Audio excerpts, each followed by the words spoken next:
देखिने चाहिँ अरुण नदी। साथीहरू तातो पानी आइपुगिसकेको छु। तातो छ।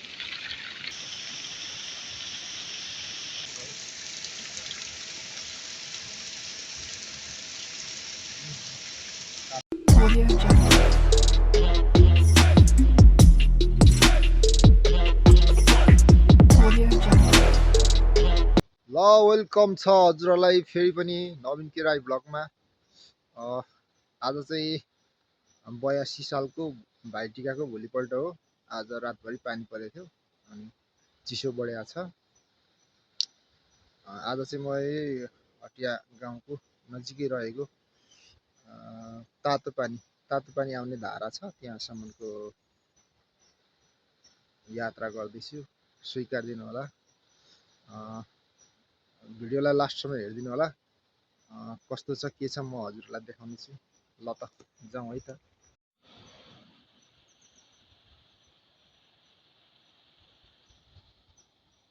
ल अहिले चाहिँ बिहानको 6:30 भयो। आज चाहिँ रातभरि पानी परेको थियो माथि यो डाँडातिर चाहिँ मजाले हिउँ परेछ। अनि यो साइड पनि हुन चाहिँ यो चाहिँ हिमाल चाहिँ होइन, पछि चाहिँ हिमाल जतिकै टल्किन्छ। पानी परेको थियो, अब चिसो सुरु भयो। हिउँ परेको छ राम्रै गरी त्यहाँ।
ल जाँदा जाँदै चाहिँ मैले यहाँ लप्सीको रुख देखेँ, तर लप्सी चाहिँ फलेको छैन रहेछ।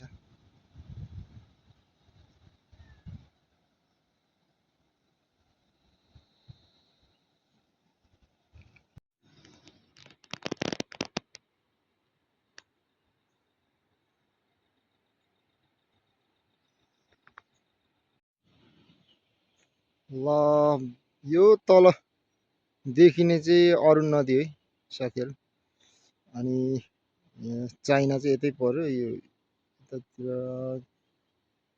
किमाथाङ्का चाहिँ यतै पर्छ, अलिक परै हो, त्यतै पर्छ। त्यतैबाट आएको छ यो नदी चाहिँ, अरुण नदी चाहिँ चट्ट बगेर आएको छ।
ल यता चाहिँ अलैँची गाडी रहेछ बाटो रहेछ।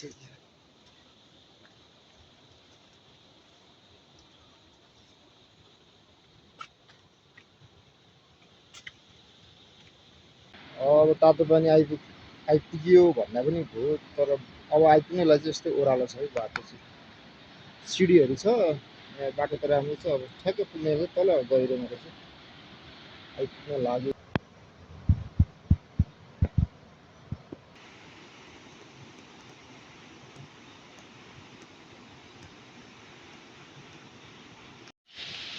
ल त फाइनल्ली म साथीहरू तातो पानी आइपुगिसकेको छु। तातो पानी चाहिँ यही दुईवटा धारा हो, यहाँबाट झर्ने पानी चाहिँ तातो हुन्छ। पहिले पनि म आएको थिएँ। तातो छ, तातो छ। यो पनि तातो छ। यो धाराको अलिक बढी तातो छ, तातै छ यो चाहिँ। अनि यो पनि तातै छ, अलिक कम तातो, तातै आउँदो रहेछ। यहाँ चाहिँ त्यो ट्याङ्कीमा पानी जम्मा गरेर अनि आउने रहेछ, त्यस्तो रहेछ। तातो आउँदैछ चिसो महिनामा। र यो झर्दै गरेको पानी चाहिँ तातो होइन, यो चाहिँ चिसो हो। चिसो छ, एकदम चिसो छ। अनि यसैको नजिकैबाट यहाँबाट आएको छ, भित्र ढुङ्गाभित्रबाट पानी सरेर आएको छ। यो पानी चाहिँ तातो छ, अचम्म छ हेर्नु त। राम्रो छ पानी, तातो पानी। जाडो महिनामा प्राय नुहाउनको लागि मान्छे आइपुग्छन्। यहाँ गाउँबाट नजिकै हो, त्यही 10-15 मिनटको बाटो हो, नजिकै छ। यसलाई अझ व्यवस्थित गर्न सक्दा चाहिँ निकै राम्रो हुन्थ्यो। अब यहाँ ट्याक्कै यसो पानी पर्दाखेरि बस्नको लागि, ओत लाग्नको लागि चौतारोहरू बनाउँदा चाहिँ राम्रो हुन्छ जस्तो लाग्छ मेरो विचारमा। अनि यो धारालाई पनि टक्क राम्रो खालको बाँसको खबेडा छ कि, यसमा चाहिँ केही राम्रो उयोहरू हालेर बनाउन सकिन्छ कि भन्ने हो।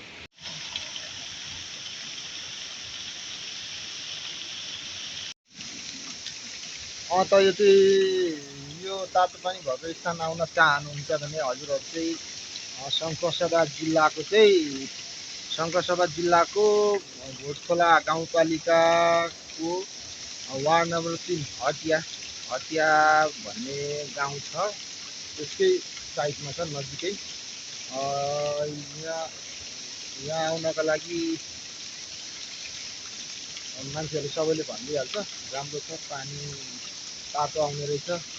यो चिसो महिनामा हजुरहरू तातो पानी पिउन, तातो पानी हेर्न अनि तातो पानीमा नुहाउनका लागि आउन चाहनुहुन्छ भने यही हो ठाउँ चाहिँ। अनि तातो छ पानी, अचम्म छ। अब प्रकृति है, प्रकृतिले दिएको कुराहरू। यहाँ अलिक व्यवस्थापनको चाहिँ अलिक कमजोर नै देखिन्छ। अब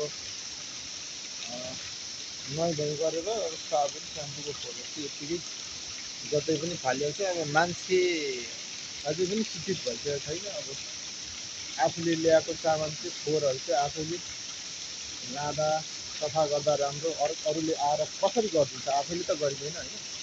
यो कुराहरू चाहिँ बुझ्नुपर्छ। अब मान्छे एउटा त्यस्तो चेतना भएको प्राणी भएर त यसो गरिन्छ भने अरूले के गर्नु होइन, यस्तो छ। ठिक छ, हजुरहरू आउन चाहनुहुन्छ भने ठाउँ यही हो, राम्रो छ है। ल म चाहिँ यहाँ पानी थाप्न थालेँ, पानी भर्दैछु एकछिन।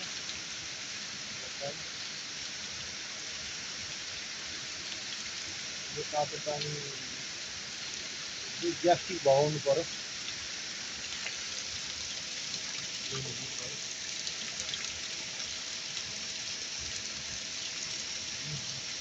तातो छ।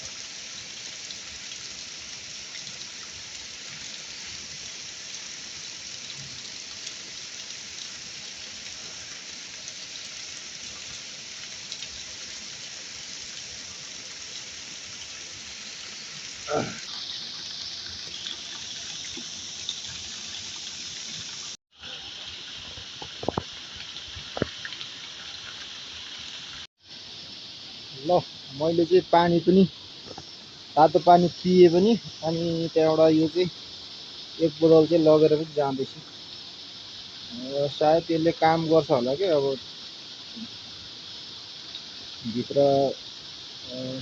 पेटभित्र चाहिँ सफा पनि गर्छ जस्तो लाग्छ मलाई चाहिँ। किन भन्दा अब यो ग्यास्ट्रिक सेस्ट्रिक भएको त तातो पानी नै पिउने हो नि त। हामी नर्मल तातो पानीहरू नै उमालेर पिरहेको हुन्छौँ होइन। अब अझ यो त नेचुरल तातो पानी आइरहेछ, सायद त्यसले राम्रो गर्छ होला। एक बोतल लगेर जाँदैछु, लगेर पिउने हो उहाँ गएर।